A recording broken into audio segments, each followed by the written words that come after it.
we're heading to Gun Point for a few days. It's about an hour north of Darwin and you camp on a beach, so it should be fun. Yeah, and it's a nice free camp, which is pretty cool, so we're excited.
What do you reckon of Gun Point, Jared?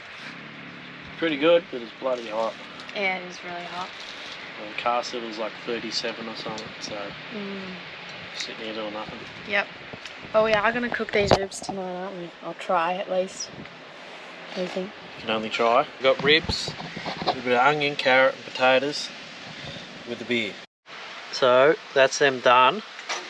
They're a little bit black, but they call that flavour.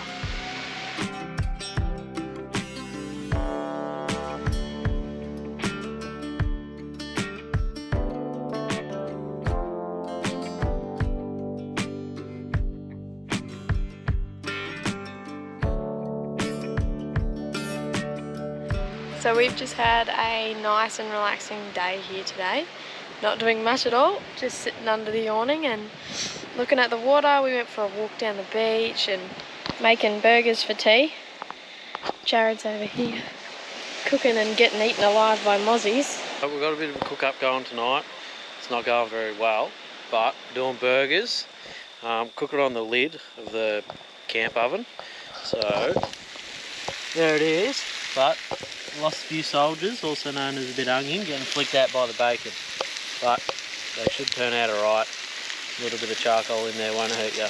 So we left Gun Point today, now we're at the caravan park in Darwin. We're just tying up some loose ends before we go to Kakadu and Arnhem Land. So it's actually not a bad park too, it's pretty big sites. So the caravan park we're staying at this time in Darwin is the Free Spirit Resort. And like Jared said, we're just in here on an unpowered site. And I think it was $49 a night for an unpowered site. It's a nice little spot. We're right near the third pool, because I got 3 pools here. And pretty big site. We've got the car backed right in, just to set up the awning instead of doing the camper. So we've left Darwin this morning to go to Kakadu, and we're going to that Kay Hills crossing. Apparently it's famous for the crocodiles that swim across the crossing that you drive over. We're going to go for a look. We're not sure if we're going to drive over yet, because apparently the tide's either high or low, so we're not sure when we get there. If it's low, we might have a crack. If it's high, we're definitely not, because apparently it's over roof. Yeah. So, but it should be a good experience. Yeah.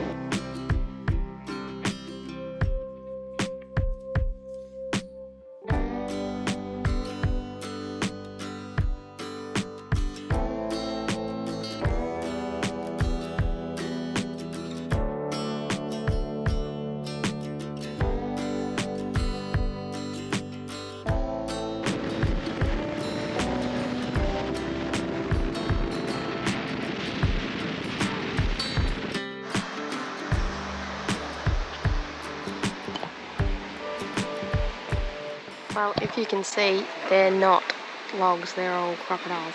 All those little dots. Not sticks, all crocodiles. And some over there. Heaps. So we didn't do the crossing because there was brackish water and we weren't actually needing to cross it. We just went to have a look at it, so there's really no point crossing it.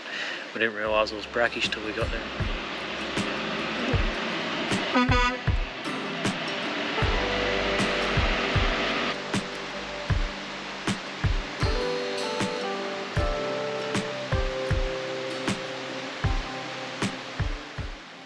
I'm so surprised by how close this dude is standing near the edge, because there has been a few people snatched off the bank. So we're just following Jared's new tracks to find a camp spot. We've just went into the first one, but it's still daylight and we're going to keep going further to Jim Jim Falls, because I think the other waterfall we want to go to is pretty close there as well.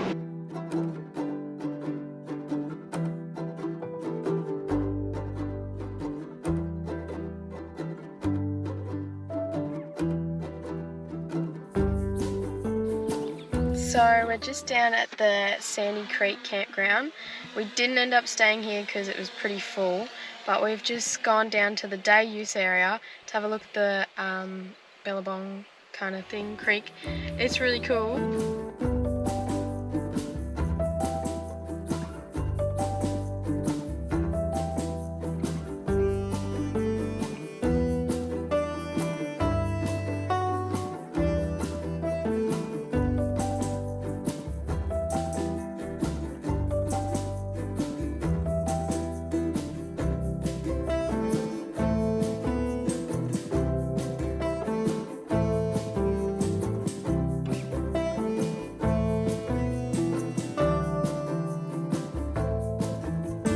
So we've just gotten into Morella Park. It's just up from the Sandy Creek camp we just showed you guys. It's a nice little spot. We're only staying here one night, so just making a quick dinner on the air fryer. So this morning we've left Morella Park camp. And we're going to Jim Jim Falls and hopefully Twin Falls as well. So we're just here at the sign, and looking at it, we're not going to do Twin Falls because it's a 6-hour walk. So we're just going to stick with Jim Jim today, and that's about it. We did let our tyres down on this track because the corrugations were pretty bad and we're on it for quite a amount of time.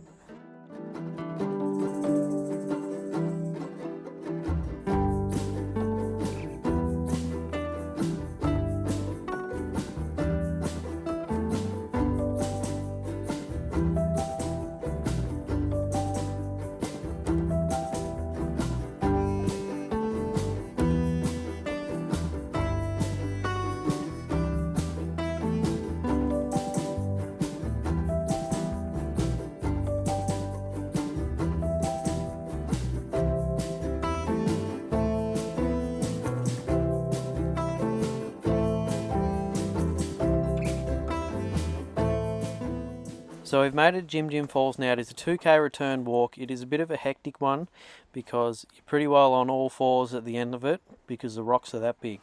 So the water's pretty clear here, but there's a big croc trap in the bottom part of this.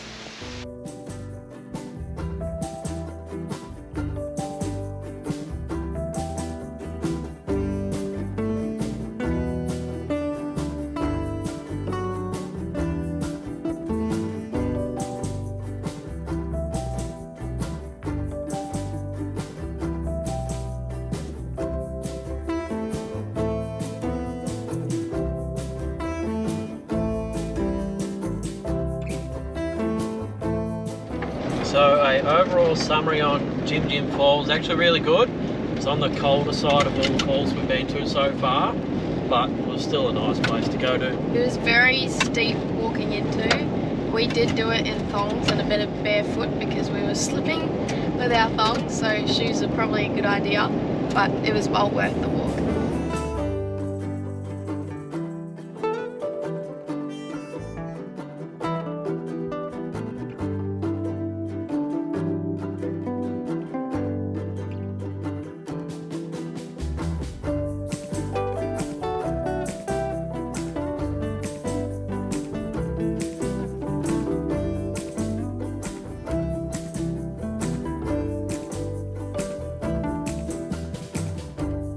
So we've just got to McGuck Waterfall Campground. Once again, it's a gravel track in and it's 4-wheel drive only.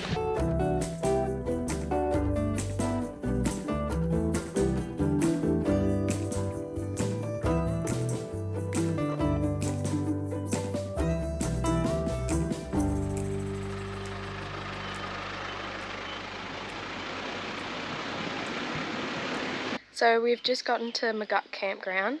It's actually not that far from the waterfall itself. There's still a 2k return walk to get to the waterfall, but this is our little camp spot. It's got a little fireplace, and it's only $6 per adult per night.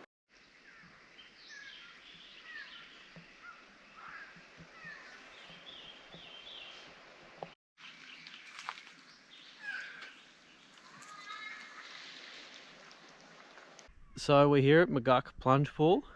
It's about a 2k return walk.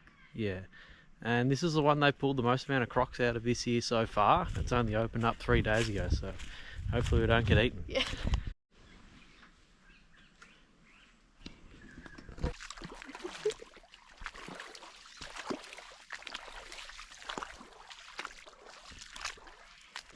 What do you reckon? Definitely crocs in there, Joe? Yeah, water level's pretty high.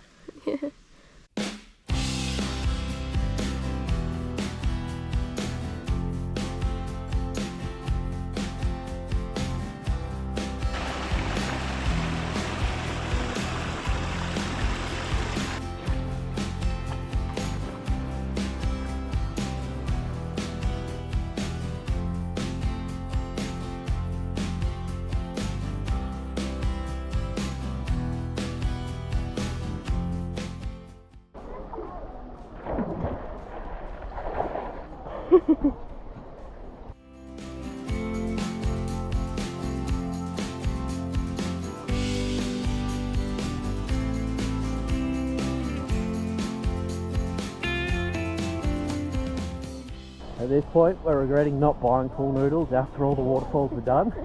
Yeah. It definitely takes it out of you not having a pool noodle. Yeah. It is so pretty here though. Like, it is. I reckon this is the best one in Kakadu, don't you? Yeah, this is the best one in Kakadu. I'd almost take it over Litchfield too. Yeah. Because the water temperature is so nice. Yep. Like, the best water temperature I've had so far. And it's deep, and the waterfall's good. It's just, I'd almost call it perfect. Yep.